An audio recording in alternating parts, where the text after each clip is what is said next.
আমরা যখন আমাদের আশেপাশে কাউকে অসুস্থ হতে শুনি বা রোগাক্রান্ত হতে শুনি বা আমরা নিজেরাই যখন রোগাক্রান্ত হই, তখন কেন উদ্বিগ্ন না হয়ে শুকরিয়া আদায় করা উচিত?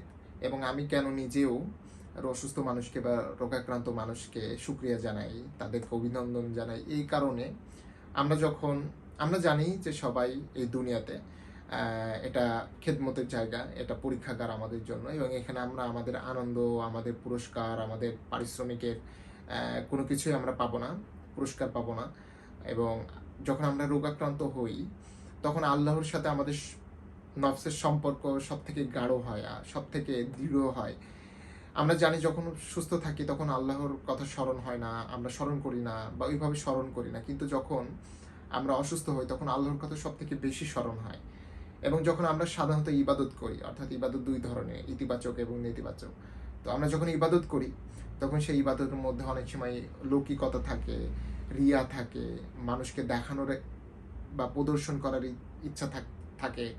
কিন্তু আমরা যখন অসুস্থ হই, সেই অসুস্থ অবস্থায় আমরা যখন আল্লাহকে স্মরণ করি এবং অসুস্থ অবস্থায় আমরা যখন আল্লাহর ইবাদতে থাকি, তখন কিন্তু সেই ইবাদতের মধ্যে কিন্তু কোনো লৌকিকতা থাকে না, মানুষকে দেখানোর প্রদর্শন ইচ্ছা থাকে না। তো এই ক্ষেত্রে আমি বলবো যে রোগ হচ্ছে আল্লাহ তাআলার সাথে সম্পর্ক তৈরি করার একটি মাধ্যম, এবং এটা আল্লাহ তাআলার তরফ থেকে রিমাইন্ডার।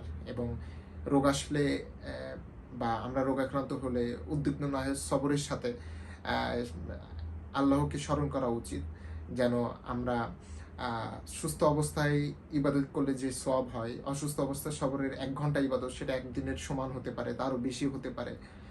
এবং এজন্য আমাদেরকে যখন আমরা রোগাক্রান্ত হই তখন মানসিকভাবে ভেঙে না পড়ে আল্লাহকে স্মরণ করা উচিত।